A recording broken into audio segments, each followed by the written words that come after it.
Always dreamed of becoming an artist, but my parents pushed me into medicine.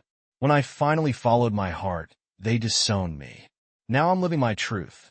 When he finally returned, he was shocked to find his mom at our house with these papers. Oh boy, when I first met Andy, everything seemed like it was falling into place. We met at work, where he was always the guy people looked up to, someone who got along with everyone. I had just switched departments and we ended up working on the same project. We hit it off pretty quickly.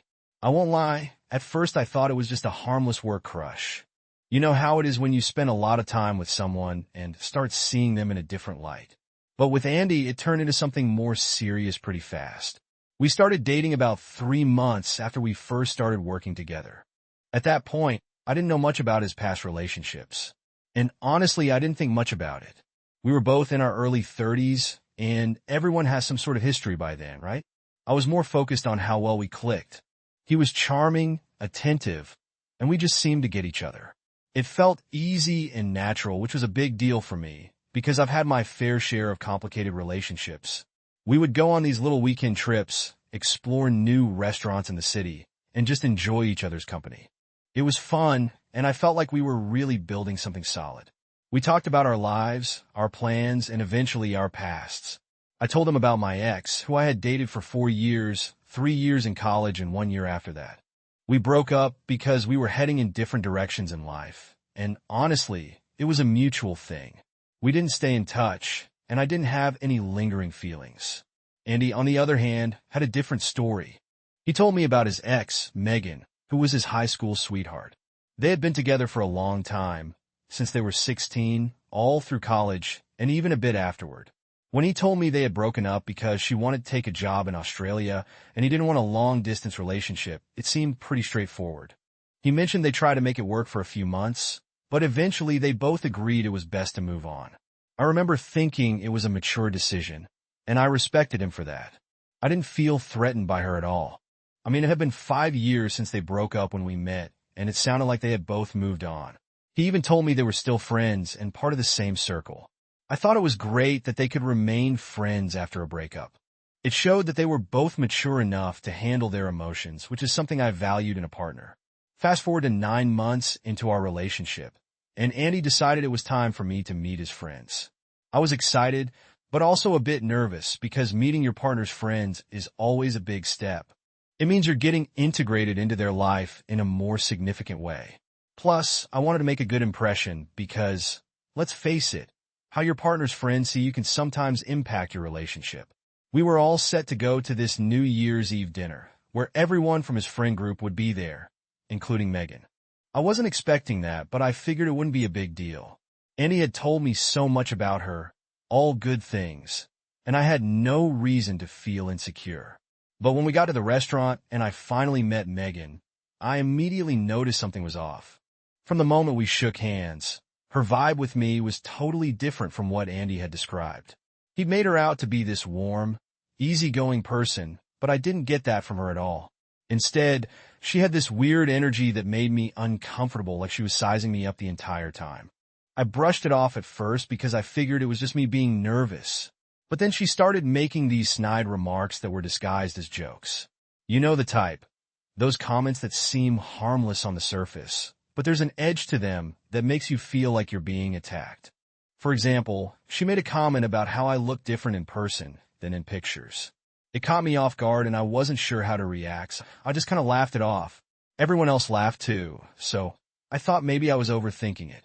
But then she followed it up with, I didn't think you'd be Andy's type. He usually goes for tall blondes. Now, I'm not tall and I'm definitely not blonde, so that stung a bit. But again, I let it slide because I didn't want to cause a scene. I was meeting his friends for the first time, and I didn't want to be that person who made a big deal out of nothing. But inside, I was starting to feel really uncomfortable. It was like she was trying to put me in my place, reminding me that she had been there first. The rest of the night didn't get any better. At one point, Megan raised a toast to Andy finally moving on, which I thought was a nice gesture until she added, if it weren't for me deciding to move to Australia, none of us would be here tonight. It was awkward. Nobody laughed, but she started laughing herself, and everyone else awkwardly joined in. I could see Andy was uncomfortable too, but he didn't say anything. He just gave me a look that said, let's just get through this. After that New Year's Eve dinner, I couldn't shake off the way Megan had treated me. It was like this nagging feeling that just wouldn't go away. I kept replaying her comments in my head, wondering if I was being too sensitive or if she really was trying to get under my skin. I mean, it wasn't just one or two comments. She had been jabbing at me the entire night, and what bothered me the most was that everyone else seemed to just laugh it off like it was normal behavior for her. But to me, it didn't feel right. For the next few days, I tried to push it out of my mind and just focus on work and getting back to our routine. But every time I thought about that night, I got this sinking feeling in my stomach. It was like a dark cloud hanging over me, and I couldn't ignore it. Andy and I didn't really talk about it much after that night. He apologized for Megan's behavior and assured me he'd take care of it, but we didn't go into detail. I think part of me was afraid to bring it up again because I didn't want to seem like I was overreacting or insecure. But the more I thought about it, the more I realized that I had to say something. I couldn't just let it slide. A week after that dinner, I finally decided to confront Andy about it. We were sitting on the couch watching some random show on TV, but I wasn't paying attention at all. My mind was racing, trying to figure out how to bring it up without sounding accusatory. Finally, I just paused the show and turned to him. Andy, can we talk about something? I asked, trying to keep my tone calm and neutral. He looked at me a bit surprised but nodded. Sure, what's on your mind? He replied, turning his full attention to me. I took a deep breath. It's about Megan, I said, watching his reaction closely. I could see his expression change slightly, like he knew where this conversation was headed. What about her? He asked, his voice careful. I've been thinking a lot about that dinner, and honestly, I'm really uncomfortable with how she treated me. I started, trying to keep my voice steady. She made a lot of comments that felt really passive-aggressive, and it just felt like she was trying to undermine me in front of your friends. Andy sighed and rubbed the back of his neck. I get where you're coming from, and I'm sorry that you felt that way. I really didn't expect her to act like that, he said, looking a bit uneasy. I talked to her afterward, and she said she was just joking around. She didn't mean anything by it. That response didn't sit well with me. Andy, I get that she might think it was just a joke, but it didn't feel like that to me. It felt like she was deliberately trying to make me feel small. I said, my frustration starting to show. He frowned. I'm not defending her, but I've known Megan for a long time, and that's just how she is. She has a weird sense of humor, but she doesn't mean any harm. She's always been like that with everyone. That just made me more upset. But I'm not everyone, Andy. I'm your wife. I should be able to feel comfortable around your friends, and I didn't feel comfortable at all that night, I said, my voice getting a bit sharper. And what bothers me even more is that nobody else seemed to think it was a big deal. It was like everyone was in on some inside joke that I wasn't a part of. Andy looked down, clearly uncomfortable with the direction this conversation was taking. I'm sorry you felt that way, really. I didn't want you to feel excluded or disrespected, he said. I'll talk to Megan again and make sure she understands that she crossed a line. I could feel my frustration bubbling up even more. Andy, it's not just about talking to her. It's about setting boundaries. I don't want to be in a situation where I have to see her again and deal with that kind of behavior. I need to know that you're on my side and that you're willing to put our relationship first, I said, my voice firm. He looked at me, his expression serious. I am on your side, and I do put our relationship first. But Megan is a part of my life. She's been my friend for years. I can't just cut her out, he said, his tone a bit defensive. That response hit me hard. I felt this sharp sting of betrayal, like I wasn't his priority. So you're saying that her feelings matter more than mine?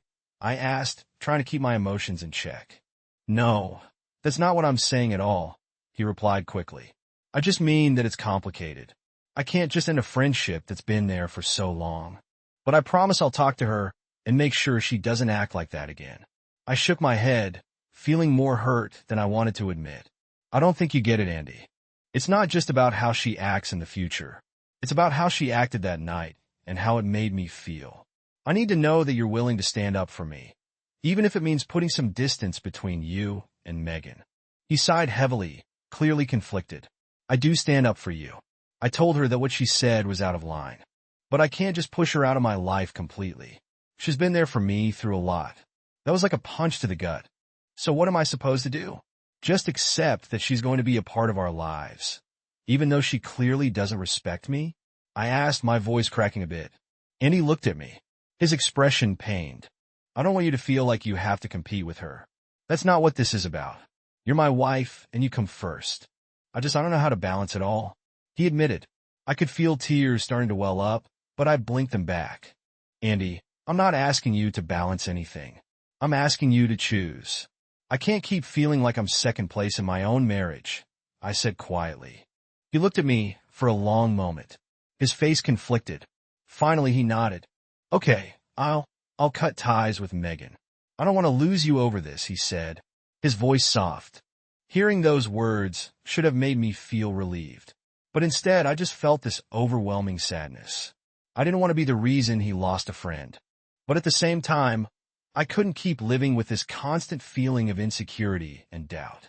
I'm sorry it has to be like this, but I can't keep feeling like I'm competing with your past, I said, my voice trembling. Andy reached out and took my hand, squeezing it gently. I understand. I'll take care of it, he said, his tone serious.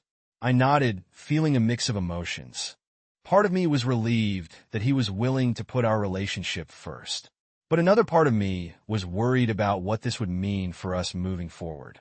Would Andy resent me for making him cut ties with someone who had been a big part of his life? Would Megan try to cause more problems for us? I didn't know the answers to those questions. But at that moment, all I could do was trust that Andy would do what he said he would. We didn't talk much more that night. We just sat there, holding hands, both of us lost in our own thoughts. I knew that things wouldn't be the same after this conversation, but I hoped that we could move past it and come out stronger on the other side. For now, I just wanted to focus on us and on the future we were building together. Little did I know that this was just the beginning of the challenges we would face. After the conversation with Andy about Megan, things seemed to settle down. I won't say everything was perfect, but it felt like we were finally on the same page. He reassured me that he had talked to Megan and made it clear that her behavior was unacceptable. He even told me that he decided to distance himself from her for the sake of our relationship. That gave me some peace of mind, and I started to feel like we were moving forward. For the next few months, life went on as usual. We both got busy with work, and I was more focused on the pregnancy than anything else. Being pregnant for the first time brought a whole mix of emotions, excitement, anxiety, and a lot of planning. Andy was pretty supportive throughout the pregnancy, coming with me to all the doctor's appointments and helping me prepare for the baby. We spent our weekends putting together the nursery, picking out baby clothes, and talking about what life would be like once our daughter arrived. It felt like we were finally getting back to normal.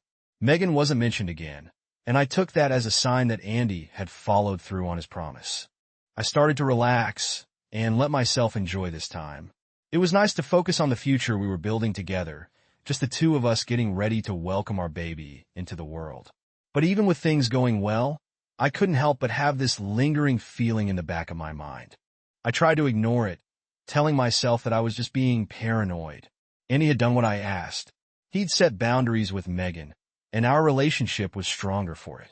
I wanted to believe that everything was going to be okay, but there was still this tiny voice in my head that kept whispering, what if? As my due date got closer, I found myself getting more and more anxious. I think it's normal for any first-time mom to feel that way.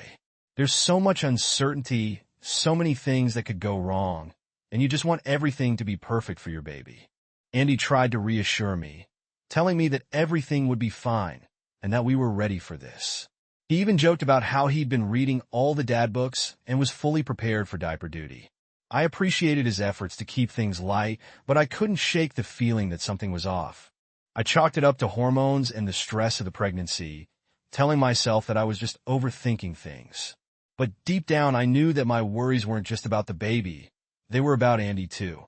We had our last big ultrasound about 3 weeks before my due date. Seeing our daughter on the screen, so close to being born, made everything feel so real. Andy was there, holding my hand, and I could see the excitement in his eyes. It was a special moment for both of us, and for a little while, all my doubts and worries melted away. I let myself believe that everything was going to be okay, that we were going to be okay. In those final weeks leading up to my due date, Andy was more attentive than ever. He made sure I was comfortable, helped out around the house, and even started cooking more since I was getting too tired to do much of anything. It was like he was trying to make up for the rough patch we'd gone through with Megan. I appreciated it, and it made me feel like we were really in this together. But then, about a week before my due date, Andy started acting a little strange. He seemed distracted, like something was on his mind, but he wouldn't talk about it. I noticed that he was spending more time on his phone, but when I asked him about it, he brushed it off, saying it was just work stuff. I didn't want to push, so I let it go, but that uneasy feeling started to creep back in. I remember one night, we were sitting on the couch, and I could see that Andy was texting someone. He was being kind of secretive about it, not letting me see who it was. I asked him if everything was okay, and he just gave me this vague answer, saying that he was dealing with some work issues and didn't want to stress me out with it. I wanted to believe him, but there was this nagging feeling in my gut that something wasn't right. Then, just 2 days before my due date, Andy dropped a bombshell on me. He told me that he had to leave for a couple of days because an old friend was in trouble and needed his help. I was completely caught off guard. I couldn't understand why he would leave me when I was so close to giving birth. I asked him who this friend was, and that's when he told me. It was Megan. Hearing her name again after all these months felt like a punch to the gut. I couldn't believe what I was hearing. Megan? The same Megan he had promised to distance himself from? The same Megan who had treated me like crap that night at dinner? I was stunned, and all I could think was, why now? I tried to keep my cool, but I was hurt and angry. I asked him why he felt the need to go to her, especially now, when I needed him the most. He told me that Megan had been diagnosed with brain cancer, and that she had no one else to turn to. She was in Australia alone, and had reached out to him in desperation. He said that she needed him to be there for her, at least for a little while, to help her process everything. I was speechless. My mind was racing, trying to make sense of what he was telling me. On one hand, I could understand why he felt the need to help her. If she was really sick, I could see why he might want to be there for her.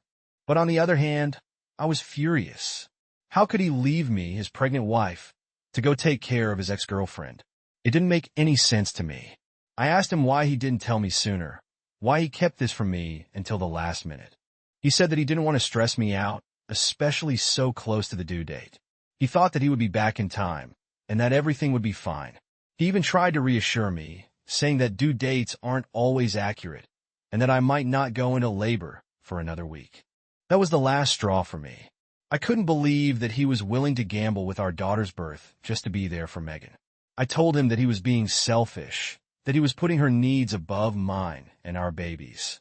I begged him to stay, to wait until after the baby was born, but he wouldn't budge. He was determined to go. In that moment, everything I thought I knew about our relationship came crashing down. The trust one had worked so hard to rebuild after the incident with Megan was shattered. I realized that no matter what I did or said, Megan would always have a hold on Andy. She was his past, but she was also very much a part of his present. And now, she was threatening to destroy our future. Andy left that night, and as I watched him walk out the door, I felt this overwhelming sense of betrayal. I was on the verge of giving birth to our child, and the person who was supposed to be my rock had just walked out on me. I felt alone, abandoned, and more scared than I'd ever been in my life. The calm before the storm had ended, and I knew that nothing would ever be the same again. When Andy left that night, I felt like my world was crumbling. I was only 2 days away from my due date, and the person I had counted on the most had just walked out the door to be with someone else. The fact that it was Megan made it even worse. I couldn't wrap my head around how he could leave me at a time like this, especially for her. It felt like the ultimate betrayal. I spent that first night tossing and turning, barely getting any sleep. My mind wouldn't shut off.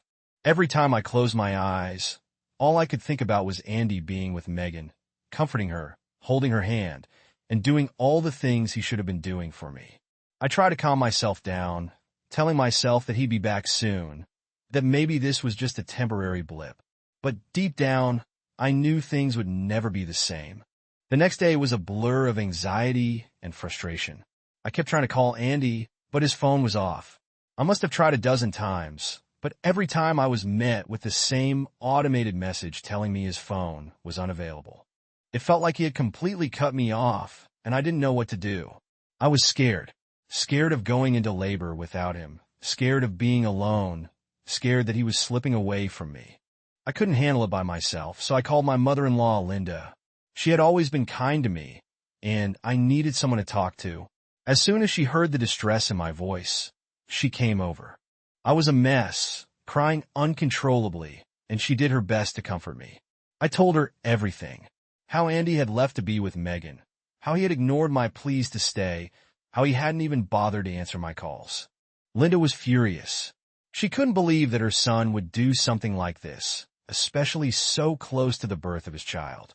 She told me that what he was doing was unacceptable, and that I had every right to be upset. She tried calling him too, but of course his phone was still off. That just made things worse. The more we tried to reach him, the more hopeless I felt. She stayed with me that whole day, doing her best to keep me calm. We talked a lot, mostly about the baby and what life would be like once she arrived. But there was this underlying tension, this unspoken fear that we both had, that Andy wouldn't be back in time, that he had chosen Megan over his own family. Linda was trying to stay positive, telling me that he'd come to his senses and be back before the baby was born. But I could see in her eyes that she was just as worried as I was. The worst part was not knowing what was going on. I kept imagining the worst. What if something happened to Andy while he was gone? What if he decided not to come back at all? My mind was going in a million different directions, and I couldn't focus on anything else. Every time my phone buzzed, I jumped, hoping it was him, but it never was. It was like he had disappeared completely. By the time the sun set that day, I was exhausted. Emotionally, physically, mentally, every part of me was drained. I was on edge, constantly checking my phone, hoping for some sign that Andy was okay, that he was coming back, but there was nothing. Linda eventually convinced me to try and get some rest, saying that I needed to take care of myself for the baby's sake. I knew she was right, but it was hard to sleep when all I could think about was how everything had gone so wrong. That night, I finally managed to get a few hours of restless sleep, but it was more like my body shutting down from sheer exhaustion than actual rest. When I woke up the next morning, the first thing I did was check my phone. Still nothing from Andy. At that point, I felt like I was on the verge of breaking down. I was just a day away from my due date, and the man who was supposed to be by my side had vanished. I couldn't take it anymore, so I made the decision that if Andy wasn't going to be there for me, I needed to protect myself and my child. I told Linda that I wanted to file for divorce and terminate Andy's parental rights. She didn't try to talk me out of it. In fact, she supported my decision. She said that if Andy wasn't willing to be there for his family, then I had to do what was best for me and the baby. Linda immediately got in touch with her lawyer and had him draw up the paperwork. It all happened so fast. One minute, I was sitting in the living room trying to hold myself together, and the next, I was looking at a stack of legal documents that would end my marriage and cut Andy out of our daughter's life. It was surreal, like I was watching someone else's life play out in front of me. I knew it was a drastic step, but at that moment, it felt like the only option I had left. I couldn't risk going through this again. Couldn't risk Andy abandoning us whenever Megan decided she needed him. I had to think about my daughter and what was best for her. And right then, it seemed like the best thing I could do was to protect her from the uncertainty and instability that Andy had brought into our lives. By the afternoon, the papers were ready. All I had to do was sign them. Linda was there with me, holding my hand as I read through the documents. My hands were shaking, and I could barely focus on the words in front of me. But I knew I had to do this. I had to take control of the situation, even if it meant making one of the hardest decisions of my life. I signed the papers, feeling a mix of emotions: anger, sadness, relief, fear. I didn't know what the future held, but I knew I couldn't keep living with this constant anxiety, wondering if Andy was going to be there when I needed him. I handed the papers back to Linda, who promised me that she would take care of everything. That evening, I went into labor. It was like my body had been holding on until I made the decision to protect myself and my child. And once that was done, it was ready. The contractions started slowly at first, but they quickly intensified. Linda was right there with me, helping me through it, and she called my parents, who immediately got on a flight to come and be with me. Even though I was in pain, all I could think about was Andy. I kept hoping that he would walk through the door, that he would realize what he was doing, and come back to be there for the birth of our daughter. But he didn't. My parents arrived just in time to take me to the hospital, and they were by my side as I gave birth to our beautiful baby girl. It was the most bittersweet moment of my life. Holding my daughter for the first time should have been the happiest moment, but there was this emptiness, this aching void where Andy should have been. I kept telling myself that I was doing the right thing, that I was strong enough to do this on my own, but it still hurt more than I ever thought it would. After I gave birth to our daughter, I didn't even call him my mother-in-law. My parents and I were staying at home together. My parents are supposed to go back tomorrow, though, so after that, it's just going to be me and my mother-in-law. I told all of them about my decision to leave him because he hadn't even tried to get back in touch with me, even though he had promised me that he would be back before the due date. He just spent a week with Megan. Anyway, last night he came back home pretty late. I opened the door to him, and he instantly hugged me when I shook him off and said I wanted nothing to do with him. Then, on hearing the doorbell ring and the door being open, my mother-in-law walked into the room with the papers and literally threw them in her son's face and said that she wanted him to leave that very instant. She said that she didn't even care where he spent the night, but she just wanted him out of the house because right now I needed some peace and quiet because I had given birth a couple of days back, and he wasn't even there for it. She also told him that I had already filled out the paperwork for the divorce, and she needed him to fill out the paperwork to terminate his parental rights over our daughter. He was shocked and couldn't even say anything for the first couple of minutes. I decided to clear out the room as soon as possible because my mother-in-law was right. I was still pretty weak and needed time to recover physically. I went to another room because I really did not want to speak to Andy, and seeing him had made my resolve weaken significantly. I did not want this to get even more difficult for me. Then I heard the sound of yelling and realized that Andy had started fighting with his mother. I decided not to intervene and stayed out of it with my daughter. After a few minutes, I started to hear Andy calling out my name, demanding that I speak to him and at least let him have a look at his daughter, because he believed I owed that to him. That rubbed me the wrong way, and I went back outside to see him after I placed my daughter in the crib. I told him that after what he had done, I owed him absolutely nothing. He had made a conscious choice not to be there for me knowing that I was near my due date. He had chosen not to be there for the birth of his child, leaving me all alone.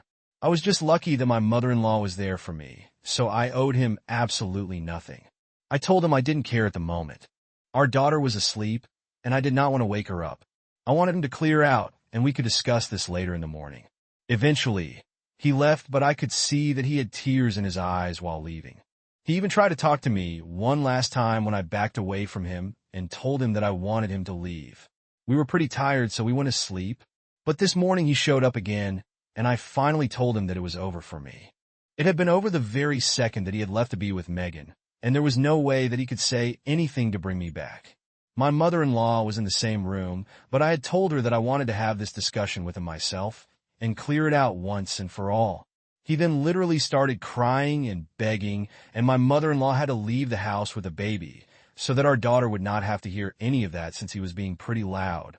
He kept insisting that he had only gone because Megan had been begging him to, claiming that she was on her deathbed.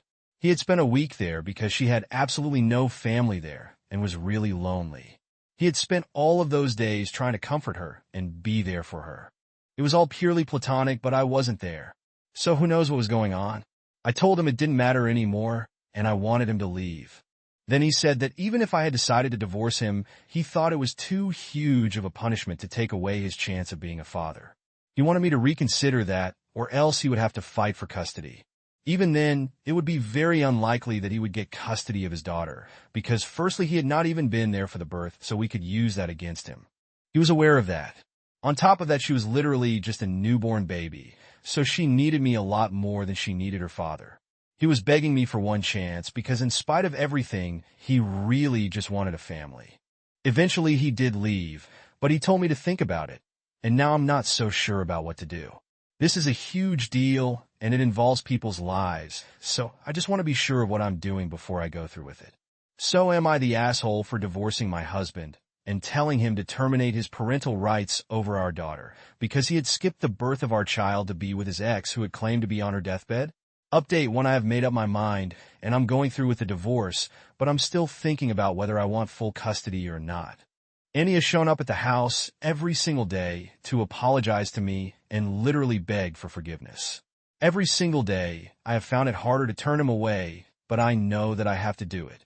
Thankfully, my mother-in-law has been with me every step of the way and is helping me take care of the baby as well.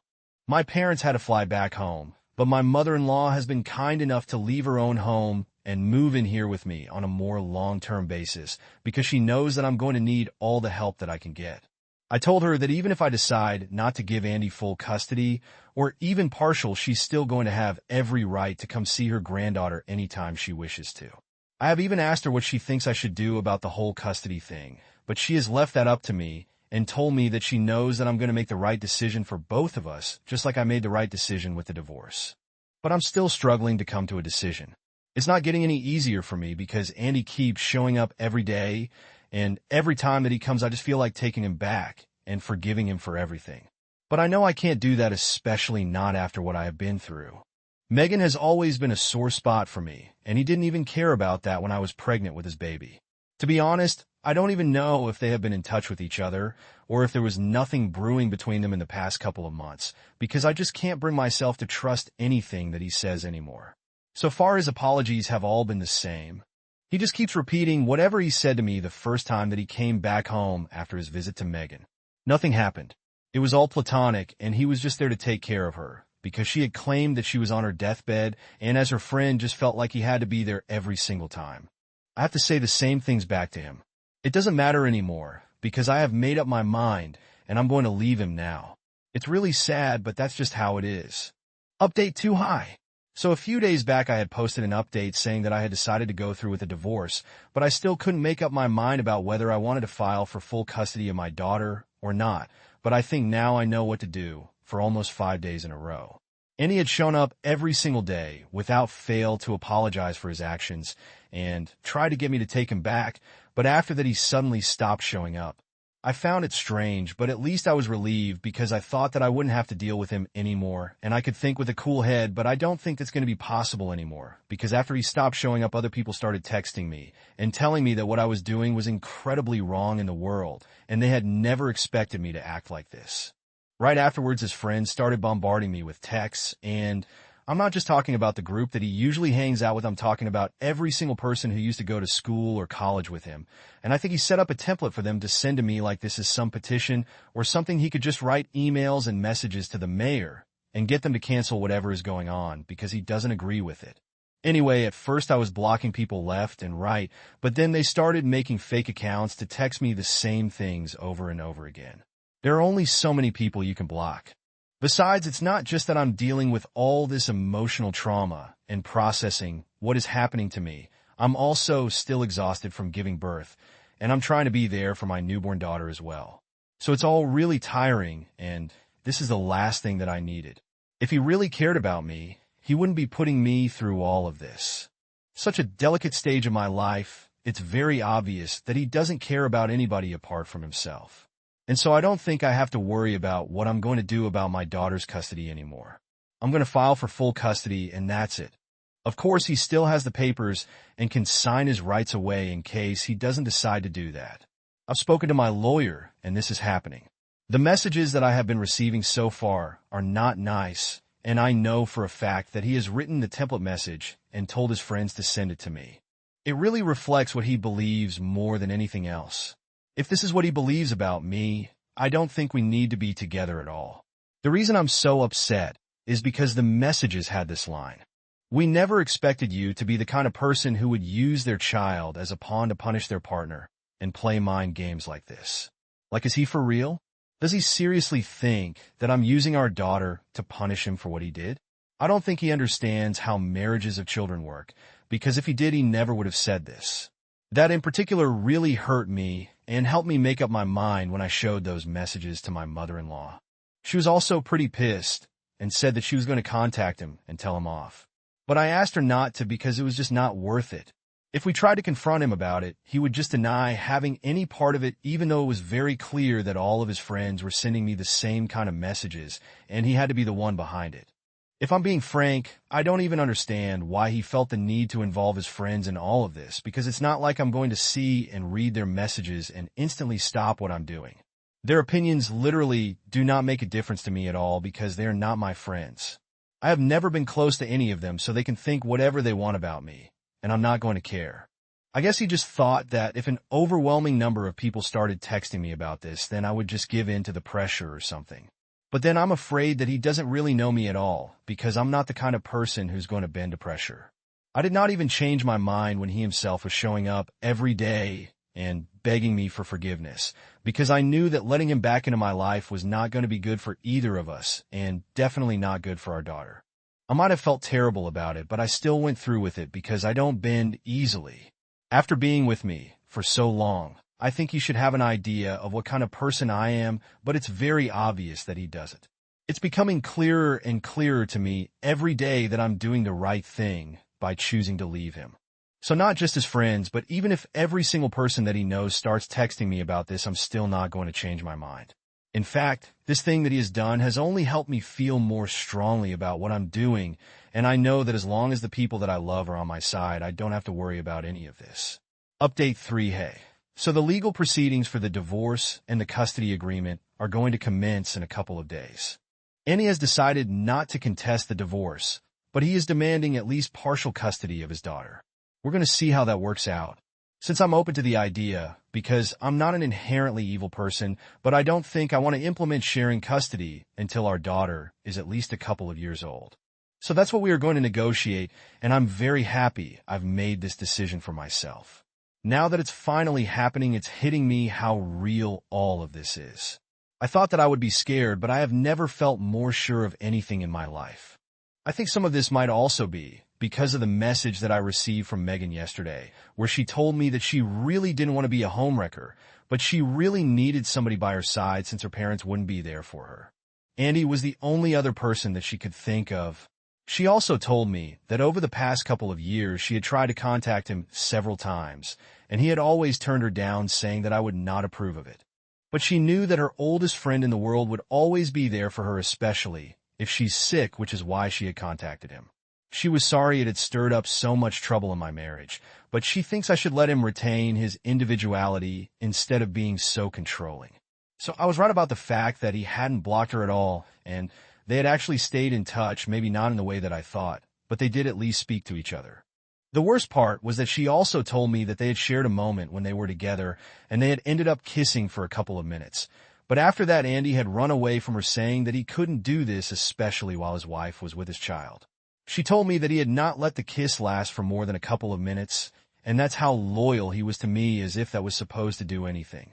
It was ridiculous, but yes, I was right about everything.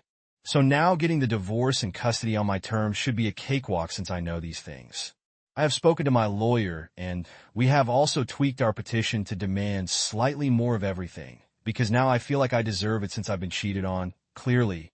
Anyway, I'm feeling very confident about what I'm doing, and I know that things are going to work out.